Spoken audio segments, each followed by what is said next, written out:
Bueno, mi sangrecita, vamos a ver ahora tres casos bien importantes de la superposición de oscilaciones armónicas. Entonces aquí tenemos nuestras tres fórmulas que vimos en el video pasado. La nueva amplitud dada las amplitudes de los movimientos anteriores, la diferencia de fase y la nueva fase de esta nueva oscilación. Nosotros vamos a ver primero el caso más típico, que es cuando las fases de nuestras dos oscilaciones que vamos a superponer son la misma. Eso típico que se llama en fase, ¿ya? Oscilaciones en fase.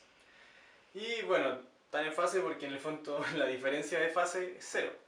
Como no hay diferencia de fase, están en fase. La misma fase en el fondo. Ahí está, si restamos alfa 2 menos alfa 1 da 0, ¿cierto? Porque son iguales. Y esto como se ve, si se dan cuenta, la fase se mide desde nuestro WT y como ambos vectores tienen el mismo alfa, en el fondo estos vectores están superpuestos. Como esos vectores están rotando, si se dan cuenta, siempre como la oscilación en el fondo en la coordenada y de esos vectores, siempre las coordenadas van a estar al mismo lado. Si se dan cuenta, cuando mis vectores están acá, las posiciones están aquí, y cuando los vectores están abajo, apuntando hacia abajo, las posiciones van a estar acá. Entonces si son las dos positivas, se van a sumar y va a quedar más positivo la fase la posición resultante, y si las dos están en los números negativos, también se van a sumar esas cosas negativas y va a quedar más negativo la posición de la oscilación resultante. Entonces como que se suman estas dos oscilaciones. El típico caso es, por ejemplo, si tenemos, no sé, dos pulsos que vienen así, boom, se encuentran y generan justo ahí un pulso más grande, se sumaron la ola. En el fondo eso. Entonces, también se puede ver esto si usamos la fórmula para la amplitud y reemplazamos en nuestro coseno el delta, que en este caso es 0, coseno de 0 es 1, por tanto todo esto se reduce a esto, ahí tenemos un cuadrado binomio, lo dejamos expresado y la raíz se cancela con el exponente y eso nos queda que la amplitud en el fondo de nuestra nueva oscilación es igual a las amplitudes sumadas de nuestras dos oscilaciones. Así que en el fondo, si acá teníamos, no sé, porque la amplitud máxima era 3 y que aquí la amplitud máxima, o sea, el estiramiento máximo era 3 y aquí el estiramiento máximo es 2, en nuestra nueva oscilación el estiramiento máximo va a ser 5. Y va a variar siempre entre 5 y menos 5. Ya, ahí está. Y bueno, esto también nos podemos dar cuenta al tiro sin hacer la fórmula, que la fase de nuestra nueva oscilación también tiene que calzar sí o sí con alfa 1, porque la suma de estos dos vectores va a estar en esta misma línea, y por tanto si medimos el ángulo desde la línea roja también debería ser alfa 1. Y aquí calculándonos da eso. Fíjense que acá tenemos nuestra formulita, reemplazamos en el alfa 2 el alfa 1 porque son iguales, factorizamos por seno de alfa, abajo factorizamos por coseno de alfa, acá me queda A1 más A2 arriba, abajo también me queda 1 más A2, se cancelan y me queda tangente de alfa 1. Y como tangente de alfa igual a tangente de alfa 1, entonces alfa igual a alfa 1. Así que ahí está, tenemos nuestras tres cosas, la diferencia de fase no existe, las amplitudes se suman y la fase es igual a la fase de las otras dos oscilaciones. ¿Cómo se ve esto en un gráfico? De esta manera. Si tuviésemos nuestras dos oscilaciones, como están en fase, la parte en la que el movimiento está más, digamos, alejado del punto de equilibrio, va a calzar en el lado positivo y en el lado negativo. Y cuando ambos están en cero, también calza. Entonces cuando están los dos positivos, se suman, ¡pum! Y queda ultra positivo. Cuando están los dos negativos, ¡pa! Se suman y queda súper negativo. Esto se llama en general interferencia constructiva cuando sucede. Y bueno, hace que en el fondo la oscilación llegue más allá de lo que se suponía que llegaba cada una por sí sola. Se suman. Eso. Tenemos el caso 2, que es todo lo contrario. Entonces acá se da cuando tenemos esto. ¿Qué significa esto de acá? Que la fase dista respecto a un ángulo de 180 grados respecto de la otra. Entonces, si miramos el esquemita, tenemos por ejemplo el WT, ¿cierto? Que es este ángulo que va moviendo nuestros vectores, ¿cierto?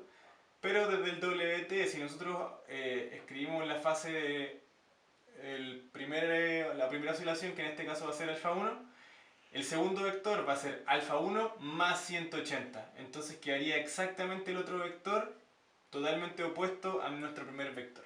Entonces, si se dan cuenta, estos dos vectores van a estar, ¿cierto?, rotando, pero siempre van a estar en direcciones opuestas. Entonces, si yo los sumo, este pedazo se lo voy a tener que quitar a este de acá. Entonces, en el fondo, si yo tenía un vector así y le estoy sumando hasta acá, es como que se están restando y me va a quedar una oscilación, digamos, con amplitud más pequeña. En este caso vamos a asumir que A1 es un número más grande que A2. Simplemente, sí o sí, 1 siempre va a ser más grande. Entonces vamos a asumir en este caso que A1 es más grande. Vamos a ver la diferencia de fase. Nos debería dar una diferencia de fase de 180, que es el ángulo entre los dos vectores. Y si se dan cuenta, nos da eso. Tenemos que la diferencia de fase es A2 menos A1. Aquí está A2. Se restan los alfa 1 y me queda pi. O sea que la diferencia de fase es pi. El ángulo entre nuestros dos vectores, 180 grados. Luego calculamos la amplitud con nuestra misma fórmula, ¿cierto? Pero en vez del 0, ahora reemplazamos el pi. Nosotros sabemos que coseno de pi es menos 1, entonces acá me queda menos 2a1a2. Y esto también es un cuadrado binomio, pero con un signo negativo.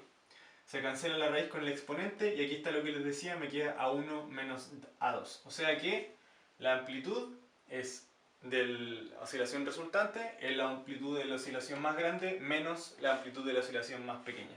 Lo que tiene todo sentido porque este vector, si le quito este, me va a quedar en el fondo un vector un poquito más chiquitito que va a tener el largo del grande menos el largo del pequeño. Y bueno, si ustedes quieren, también pueden hacerlo en su casa para que practiquen. Hacen este mismo reemplazo. Vamos a poner acá que alfa 2 tendrían que reemplazarlo aquí y acá. Tendrían que reemplazar ahí con alfa 1 más pi, aquí y acá. Ocupan la descomposición de seno y ocupan la disposición de coseno, hacen unos despejes ahí. Y les debería dar que la fase del nuevo de la oscilación resultante es alfa 1 también. Y tiene todo el sentido porque en el fondo, si la oscilación era la más grande esta y la más chica esta, al restarlo, igual la grande va a quedar en la misma dirección que esta de acá, en la misma línea, porque la resta de vectores no me lo va a hacer cambiar de dirección, solo me lo va a hacer cambiar de tamaño. Así que tendría la misma fase en el fondo que este que es más grande, que sería alfa 1. Eso lo pueden hacer ustedes para practicar. Reemplazar esto aquí y acá y luego ahí operar. Les va a quedar algo muy parecido a esto. ¿Cómo se ve el dibujo en gráfico? Así. Tenemos una onda azul y tenemos una onda en puntitos. Y si se dan cuenta, siempre cuando uno está en la parte positiva, la otra va a estar en la parte negativa. Entonces las voy a tener que restar y eso va a hacer que en el fondo la resultante va a ser más chica que la primera, que la A1 en el fondo, porque le restamos la A2. Entonces acá, por ejemplo, esta estaba hasta aquí, muy abajo, pero esta está un poquito hacia arriba, entonces esto hacia arriba le cancela un poco lo que está hacia abajo y no me va a quedar tan abajo como esta, sino que un poco más abajo, y así. Entonces esto se llama interferencia destructiva, en el fondo esta flechita de acá me está destruyendo una parte de esta flecha que está hacia acá. Si es que ambas tienen la misma amplitud, se cancelan perfectamente las dos onditas y es como si no hubiese absolutamente nada. Bueno, y el caso 3, que no lo he visto aparecer tanto en ejercicios, pero igual tiene algo interesante, sucede lo siguiente. Acá la diferencia de fase va a ser de 90 grados. Entonces, fíjense que la fase 2 va a ser la fase 1, pero más 90 grados. Entonces la diferencia de fase sería alfa 2 menos alfa 1. Entonces se cancela lo alfa 1 y me queda una diferencia de fase de 90 grados. Reemplacemos al tiro todo esto matemáticamente y después lo analizamos. Reemplazamos ese 90 en el coseno. Coseno de 90 es 0, así que todo este término se cancela y me queda la amplitud de la oscilación resultante. Es simplemente la raíz de A1 al cuadrado más A2 al cuadrado. Esto, si se fijan, es bien parecido al teorema de Pitágoras. Así que algo tiene que ver acá, un triángulo rectángulo por ahí, algo así. Entonces, justamente si nosotros miramos el gráfico, se van a dar cuenta que acá tenemos el vector que me modela un poco la primera oscilación, el vector que me modela la segunda oscilación. Esta es la suma de ambos vectores, que si se dan cuenta justamente es la diagonal de un paralelogramo.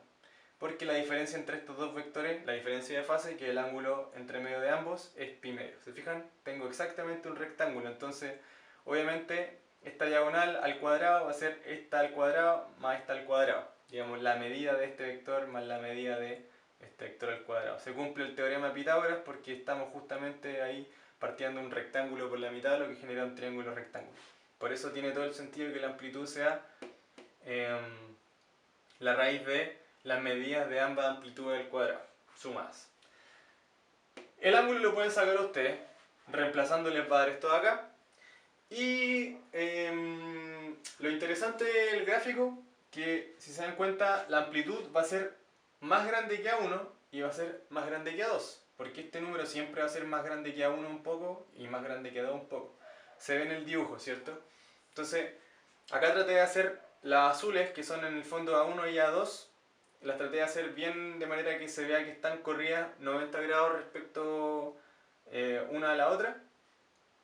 Si se dan cuenta, no sé, pueden mirar que de aquí a acá hay 2pi, entonces aquí debería haber pi y aquí debería haber pi medios, que es justo donde está el pico de la otra. Entonces aquí se nota que en el fondo están desplazadas pi medios. Y si se dan cuenta, la suma de ambas va a pasar, bueno, esto es cuando ya uno se acostumbra a graficarlas, pero pasa justo entre medio de los picos de ambas ondas. Entonces ahí está, justo el pico queda entre medio de estos dos, justo queda ahí entre medio de los dos. Y aquí se nota que es un poquito más grande que ambas.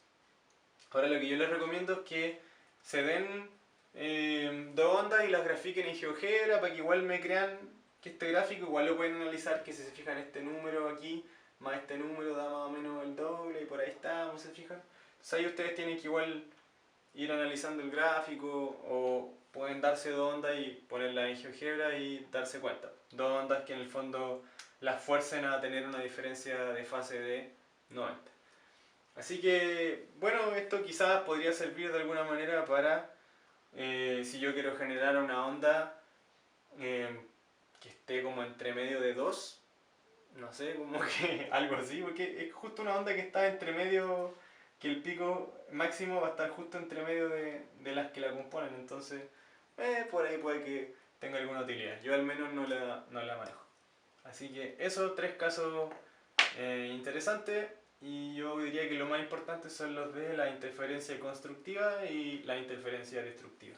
Constructiva cuando la diferencia de fase es 0, destructiva cuando la diferencia de fase es 180 grados.